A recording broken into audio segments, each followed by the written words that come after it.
नमस्कार, मैं Vishwajeet Jha. HTV news पर आप देख रहे हैं आज की प्रमुख खबरें। सबसे पहले हेडलाइंस।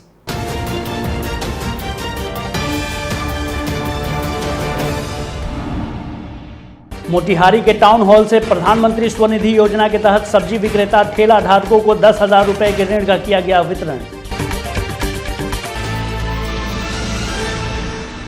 वरीय अधिकारियों के आदेश पर लॉकडाउन का पालन कराने के लिए प्रशासन उठा रही है हर मुमकिन कदम। चलाया जा रहा है वाहन चेकिंग अभियान। तिरहुत प्रमंडल आयुक्त पंकज कुमार ने वीडियो कॉन्फ्रेंसिंग के माध्यम से तिरहुत प्रमंडल अंतर्गत सभी जिलों के जिलाधिकारियों से जिलावार की गहन समीक्षा। विधानसभा चुनाव नजदीक आते ही तीसरे मोर्चे के गठन की कवायद हुई तेज। पूर्व केंद्रीय मंत्री यशवंत सिन्हा के नेतृत्व में कई कद्दावर नेता पहुंचे मोतिहारी। समाहरणालय स्थित राधा कृष्णन भवन में हुआ एक कार्यक्रम का आयोजन। पूर्वी चंपारण जिलाधिकारी शीर्षत कपिल अशोक ने किया SRP का विमोचन। महात्मा गांधी केंद्रीय विश्वविद्यालय के समाज कार्य विभाग द्वारा पर्यावरण संरक्षण गतिविधि को आगे बढ़ाते हुए एक दिवसीय राष्ट्रीय वेबिनार का किया गया आयोजन।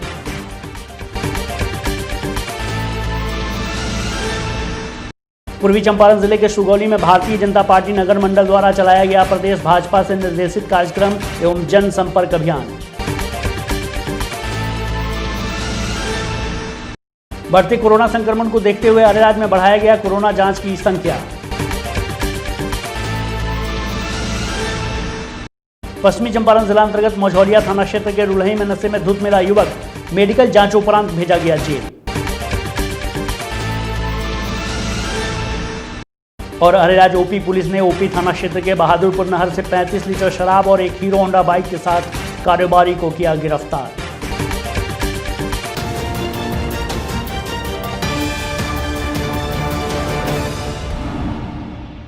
मोतिहारी के टाउन हॉल में आज गरीब कल्याण रोजगार अभियान अंतर्गत प्रधानमंत्री स्वनिधि योजना के तहत सब्जी विक्रेता ठेला धारकों को 10,000 का ऋण सहकारिता विभाग द्वारा वितरण किया गया। इस दौरान पूर्वी चंपारण जिलाधिकारी शीर्षत कपिल अशोक के द्वारा वेंडरों को ऋण स्वीकृति पत्र दिया गया।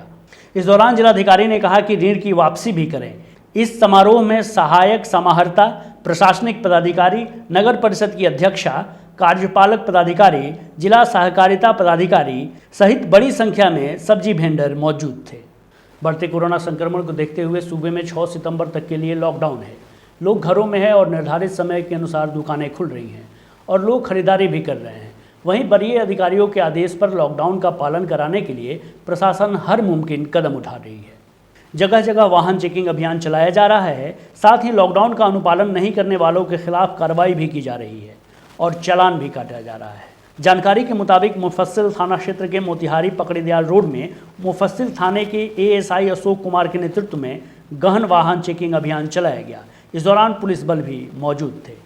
तिरहुत प्रमंडल आयुक्त पंकज कुमार ने वीडियो कॉन्फ्रेंसिंग के माध्यम से तिरहुत प्रमंडल अंतर्गत सभी जिले के जिलाधिकारियों से कोविड-19 के संक्रमण से बचाव हेतु किए जा रहे कार्य, आगामी आने वाले मुहर्रम एवं अन्य त्योहारों के मद्देनजर की गई विधि व्यवस्था की तैयारियों के संबंध में एवं बाढ़ राहत कार्य के संबंध में जिलावार गहन समीक्षा की।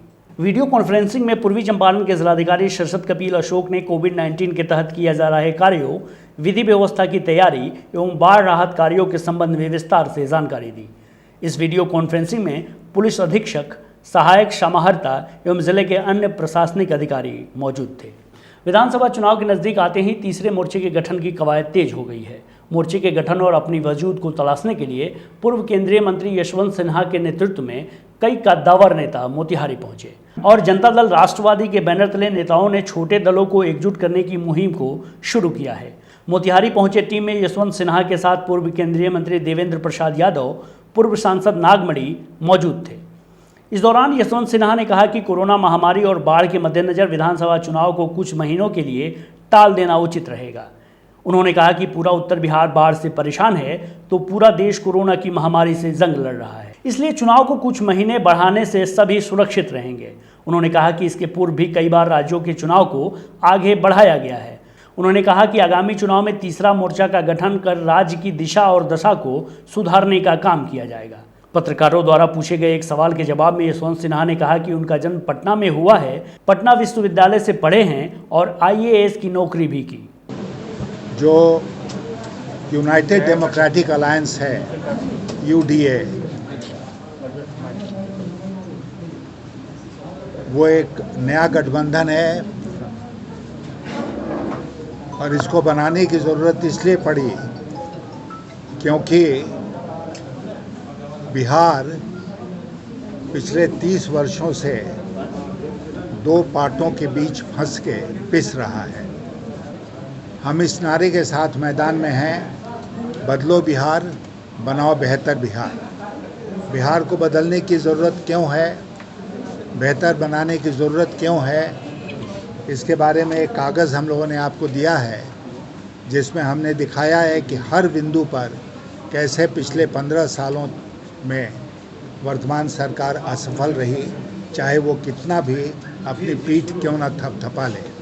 और मैं आपके माध्यम से सारे राजनीतिक दलों और गठबंधनों से आज के दिन चुनौती के लहजे में कहना चाहता हूँ कि अगर उनमें दम है तो वो भी इस घोषणा को करें कि वो भी किसी अपराधी चरित्र के व्यक्ति को अपने दल में, अपने गठबंधन में प्रश्रय नहीं देंगे।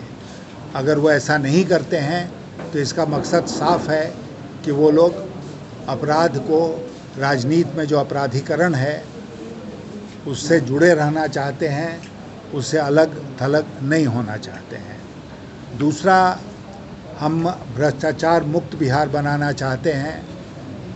15 साल इसके पहले जो वक्त गुजरा उसके भ्रष्टाचार के बारे में तो बहुत बात हुई, कुछ लोगों को सज़ा भी हो गई, लेकिन वर्तमान में जो शासक हैं पिछले 15 वर्षों में उन्होंने जो भ्रष्टाचार किया है उसके बहुत सारे नमूने हमारे सामने हैं और रोज़ नए नए नमूने आ रहे हैं। कोरोना का संक्रमण जो पूरे बिहार में फैला हुआ है और लगातार बढ़ता जा रहा है, बल्कि उत्तर बिहार, आप ही के क्षेत्र में जो बाढ़ के हालात हैं उसको देखते हुए अगर अक्टूबर नवंबर में चुनाव होगा तो बिहार की जनता को समुचित अवसर नहीं मिलेगा अपने मतदान का उपयोग करने का।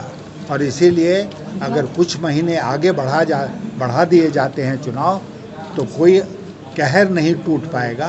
देश में ये पहला अवसर नहीं होगा जबकि राज्यों के चुनाव को आगे बढ़ाया गया है। ये बड़ा घोटाला है, बिहार को सबसे ज़्यादा विनाश। आज पानी ही पानी जिंदगी हो गई है। पूरे बिहार में लोग त्रस्त हैं, कोरोना से एक तरफ त्रस्त है, बाढ़ से एक तरफ त्रस्त है। इधर घोटाला हो रहा है बाढ़ के राहत के नाम पर, क्योंकि बाढ़ राहत कार्य में जो भी खर्च होते हैं उसके ऑडिट नहीं होते। ये आपको मालूम है। जितने पैकेट गिराने की बात करते हैं, सतघार आपके यहाँ डुमरी में क्या हुआ, कैसे पुल टूटा, आपके यहाँ जो रास्ता अवरुद्ध हो गया, पानी ओवरलैप कर गया, इसी मोतिहारी और बेतिया में ये तो घटना, ताज़ा घटना है कि बाढ़ में अवरुद्ध हो गया था यहाँ पूरा। ये क्यों हो रहा है? तटबंधों का निर्माण सही समय पर मरम्मती नहीं होती है। जब जून आ जाता है 15 जून तो जल्दी में एस्टीमेट बना दिया जाता है कि इतना सुरक्षा के काम पर खर्च होगा। ये सारे पैसे घोटाला हो जाता है। मैंने बाढ़ हम लोगों का अभिशाप नहीं है, ये मानव जनित समस्या है। तो जीवन और जीविका आज दोनों संकट में पड़ा हुआ है और ये लोग वहाँ पर राजगद्दी किसी तरह से वोट, अरे हम लोग पहले जान है तब जहान है। अब ये सरकार कहता है पहले जहान है तब जान है। इसीलिए लॉकडाउन को हम लोग तोड़े हैं और लॉकडाउन को तोड़ते रहेंगे। कानून परमार्थ के लिए तोड़ना गुनाह नहीं है। जो मुकदमा करना है सरकार करे, लॉकडाउन नहीं चलेगा। हम लोग डायरेक्ट गरीब से बाढ़ पीड़ितों से रूबरू होंगे। ये लोग वर्चुअल करता है, हम लोग एक्चुअल संवाद कर रहे हैं जनता से। सूबे के कृषि मंत्री द्वारा वीडियो कॉन्फ्रेंसिंग के माध्यम से सामरिक अनुसंधान एवं प्रसार योजना की पुस्तिका का विमोचन, तकनीकी प्रबंधक को नियुक्ति पत्र, किसान सलाहकार को प्रमाण पत्र वितरण कार्यक्रम, किसान पुरस्कार प्रशस्ति पत्र वितरण समारोह का आयोजन आत्मा कृषि द्वारा समाहरणालय स्थित राधा कृष्णन भवन में किया गया। इस दौरान पूर्वी चंपारण जिलाधिकारी शीर्षत कपिल अशोक ने SRP का विमोचन किया। इस दौरान जिलाधिकारी ने कृषि तकनीकी प्रबंधक को नियुक्ति पत्र, किसान सलाहकार को प्रमाण पत्र एवं किसानों को किसान श्री, किसान गौरव पुरस्कार से सम्मानित किया। इस समारोह में सहायक समाहर्ता, प्रशासनिक पदाधिकारी, किसान सहित कृषि आत्मा मोतिहारी के अधिकारी मौजूद थे। महात्मा गांधी केंद्रीय विश्वविद्यालय के समाज कार्य विभाग द्वारा पर्यावरण संरक्षण गतिविधियों को आगे बढ़ाते हुए 23 अगस्त को एक दिवसीय राष्ट्रीय वेबिनार का आयोजन किया गया, जिसका मुख्य विषय स्वदेशी अपनाने के लिए पर्यावरण संबंधी चिंताएं, इमर्जिंग थॉट्स एंड स्ट्रेंथ था। इस एक दिवसीय राष्ट्रीय वेबिनार के मुख्य अतिथि गोपाल आर्या, नेशनल कन्वेनर पर्यावरण संरक्षण गतिविधि तथा गेस्ट ऑफ ऑनर के रूप में बीकानेर तकनीकी विश्वविद्यालय के कुलपति प्रोफेसर HD चारण भी उपस्थित थे। इनके अलावा महात्मा गांधी केंद्रीय विश्वविद्यालय के कुलपति प्रोफेसर संजीव कुमार शर्मा और प्रोफेसर गोपाल रेड्डी भी मौजूद थे। इस वेबिनार के दौरान गोपाल आर्या के द्वारा स्वदेशी तकनीक से पर्यावरण के संरक्षण, संवर्धन और विकास के महत्व को बताते हुए इसे आम जीवन में भी उतारने के लिए प्रेरित किया गया। उन्होंने बताया कि भारतीय समाज अपने आरंभिक दिनों से ही वृक्षों में जीवन को देखता रहा है और इनकी पूजा तथा देखभाल करता है। पूर्वी चंपारण जिले के सुगौली में भारतीय जनता पार्टी नगर मंडल द्वारा प्रदेश भाजपा से निर्देशित कार्यक्रम जनसंपर्क अभियान नगर के सुगौली गाँव, कानू टोला एवं भोजमरहा टोला में चलाया गया। कार्यक्रम के अंतर्गत गांव की जनता से संपर्क कर उन्हें प्रधानमंत्री नरेंद्र मोदी के जन उपयोगी कार्यों को बताया गया तथा आने वाले चुनाव में भाजपा के लिए समर्थन मांगा गया। इस दौरान गांव के सभी कार्यकर्ता से भी मुलाकात कर आने वाले चुनाव के लिए तैयार रहने को कहा गया। कार्यक्रम में मुख्य रूप से जिला महामंत्री प्रदीप शर्राफ, नगर अध्यक्ष अंकुर चौधरी, जिला IT सेल के अभिषेक कुमार, नगर महामंत्री मनु पांडे, युवा मोर्चा से गोविंद कुमार, विकास कुमार इत्यादि कार्यकर्ता उपस्थित रहे। अरेराज में बढ़ते कोरोना संक्रमण को देखते हुए अरेराज में कोरोना जांच की संख्या को बढ़ा दिया गया है। आज अरेराज रेफरल अस्पताल प्रबंधक नौशादुल आजम के नेतृत्व में अरेराज के बल्हा में 50 दुकानदारों का कोविड-19 का जांच किया गया, जिसमें एक पॉजिटिव व 49 नेगेटिव रिपोर्ट पाया गया। मौके पर doctor Rahul Kumar, lab technician Nirmal Kumar Poddar, pharmacist Ram Pravesh मौजूद थे। आज बल्हा चौक पे अरेराज अनुमंडलीय अस्पताल की तरफ से कोविड-19 का जांच हुआ, जिसमें 50 लोगों का सैंपल लिया गया। एक लोग जिसमें पॉजिटिव पाए गए जो रड़िया के हैं, उनको होम क्वारंटाइन ही रहने की सलाह दी गई है और 14 दिनों तक घर से बाहर नहीं निकले और उनको कैसे रहना इस बारे में सभी लोगों को बता दिया गया है। सभी लोग मास्क का उपयोग करेंगे और सोशल डिस्टेंस का पालन करते हुए अपने अपने घर पर सुरक्षित रहेंगे। यही हम लोग आज बल्हा आकर यहाँ जो भी दुकानदार हैं उन सभी लोगों को बताए और 50 लोगों का जांच करके फिर यहाँ से हम लोग पश्चिमी चंपारण जिला अंतर्गत मझौलिया थाना क्षेत्र के रुलही निवासी प्रदेश दास के पुत्र बाल किशोर दास को गश्ती के दौरान नशे में धुत पाया गया, जिसे मेडिकल जांच उपरांत जेल भेज दिया गया है। यह जानकारी थानाध्यक्ष कृष्ण मुरारी गुप्ता ने दी। उन्होंने बताया कि बिहार मद्य निषेध उत्पाद अधिनियम के तहत कानूनी कार्रवाई किया गया है। बताते चले कि इस पुलिसिया कार्रवाई से पियक्कड़ों में हड़कंप मचा हुआ है। अरेराज OP पुलिस ने मंगलवार की अहले सुबह OP थाना क्षेत्र के बहादुरपुर नहर से 35 लीटर चुलाई शराब और एक हीरो होंडा बाइक के साथ एक कारोबारी को गिरफ्तार किया, जिसे न्यायिक हिरासत में भेज दिया गया है। जानकारी के मुताबिक कारोबारी संग्रामपुर के कोई गरवा के सुरेश महतो का पुत्र हरि कुमार था, जो 35 लीटर चुलाई शराब का खेप लेकर डिलीवरी करने जा रहा था, जिसे OP पुलिस के गश्ती टीम ने कार्रवाई कर गिरफ्तार कर लिया, जिसकी पुष्टि OP थाना प्रभारी अभिनव कुमार दुबे ने की। विधानसभा चुनाव की तारीखों का ऐलान अभी नहीं हुआ है, लेकिन टिकटों की दावेदारी को लेकर तमाम प्रत्याशियों ने जोर आजमाइश शुरू कर दी है। इस कड़ी में मोतिहारी विधानसभा सीट से राजद के कई दावेदार सामने आ रहे हैं और टिकट के लिए आस लगाए हैं। लेकिन इस बीच राजद झुग्गी झोपड़ी प्रकोष्ठ के जिलाध्यक्ष सौखी लाल सहनी ने मोतिहारी विधानसभा सीट से राजद नेता मणिभूषण श्रीवास्तव को चुनाव लड़ाए जाने की वकालत की है। उन्होंने कहा है कि राष्ट्रीय जनता दल पूर्वी चंपारण में दावेदारी को लेकर टिकट के लिए सैकड़ों उम्मीदवार पार्टी में आ रहे हैं, लेकिन जिन्होंने पार्टी के संकट की स्थिति में सामाजिक लड़ाई और विचारधारा को जन जन तक पहुंचाया है और इस लड़ाई को लड़ते आया है, उन्हें सही मजदूरी मिलनी चाहिए। पार्टी जिस दिन कमजोर 0 पॉइंट पर थी पिपरा कोठी प्रखंड में, उस दिन मनीष श्रीवास्तव ने पिपरा कोठी को एक एक घर जा कर कार्यकर्ताओं को भेज कर पूरा विधि व्यवस्था से कमेटी बनाए, जो आज इतना मजबूत कमेटी बनी है जो विरोधी को त्राहिमाम मचा हुआ है। हम पूछते हैं ये जनता से जाकर पूछिए ना जी, 10 आदमी कैंडिडेट हैं, 10 आदमी आ रहे हैं, हाँ भैया ठीक है, आपका मन क्यों, आपको क्या लगता है? लेकिन जो हमने कह दिया उसमें से निकालिए ना, जो हमने जो बोल गए मतलब आप किसको बनाना चाहते हैं? मनीष श्रीवास्तव जो मान लीजिए जो भी काम करता है उसका उचित मजदूरी मिलना चाहिए, मजदूरी के टाइम। पूर्वी चंपारण जिला अंतर्गत अरेराज क्षेत्र के रढ़िया राजेपुर वार्ड नंबर 11, 12 एवं 13 के लोगों को बिजली कर्मचारियों की लापरवाही के चलते परेशानियों का सामना करना पड़ रहा है।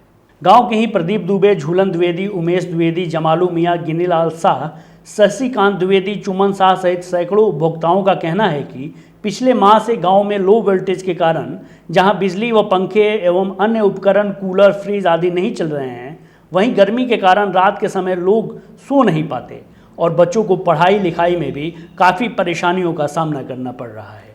अब तक एसडीओ साहब चाहे कोई पदाधिकारी इसके बारे में नहीं ध्यान रखेगा। अगर हम लोग को नई लाइन मिलेगा तो बुधवार को हम लोग स्ट्राइक कर देंगे, स्ट्राइक कर देंगे, बंद कर देंगे पावर हाउस को। विगत 1 से 2 महीने पहले से हम लोगों के यहाँ बिजली बाधित है। एसडीओ साहब के पास आवेदन 6 अगस्त को दिया गया। उन्होंने 1 सप्ताह का समय मांगा। 1 सप्ताह के बाद फ़ोन करने के बाद वो बोलते हैं कि हम 15 अगस्त के चलते हम आपका काम 16 तारीख से शुरू करेंगे। 16 तारीख को फ़ोन किए तो 1-2 दिन का समय मांगे। फिर उनको 2 दिन के बाद फ़ोन किया गया तो बोल रहे हैं कॉन्ट्रैक्टर जो है सामान ले लिया है, लेने के बाद वो आपका काम परसों से चालू कर देगा। लेकिन आज तक कोई समस्या नहीं हुई, जिसके वजह से हम लोगों ने पावर हाउस और बिलिंग काउंटर को डिस्टर्ब किया 21 तारीख को। और 21 तारीख को उन्होंने स्पॉट पे आकर भी देखा और देखने के बाद कहते हैं कि कल 22 तारीख को आपको शाम तक पोल गिर जाएगा, लेकिन पोल अभी तक नहीं गिरा है, जिसके वजह में हम लोगों को एक काम करना पड़ रहा है। आज के लिए बस इतना ही। HTV न्यूज़ पर प्रसारित होने वाली खबरें, प्रोग्राम्स अब GTPL के चैनल नंबर 985 और डेन के चैनल नंबर 155 के साथ साथ आप अपनी सुविधा अनुसार मोबाइल फ़ोन पर भी देख सकते हैं। अगर आप हमें YouTube के माध्यम से देखना चाहते हैं तो HTV न्यूज़ के ऑफिशियल YouTube चैनल को सब्सक्राइब करें और बेल आइकॉन दबाकर ताज़ा वीडियोज़ की नोटिफिकेशन प्राप्त करें। फेसबुक पर जुड़ने के लिए HTV न्यूज़ के फेसबुक पेज को लाइक करें और ट्विटर पर HTV न्यूज़ को फॉलो करें। तमाम लेटेस्ट अपडेट के लिए देखते रहिए उत्तर बिहार का सबसे तेज़ी से उभरता हुआ न्यूज़ चैनल HTV न्यूज़, सच की आवाज़। नमस्कार।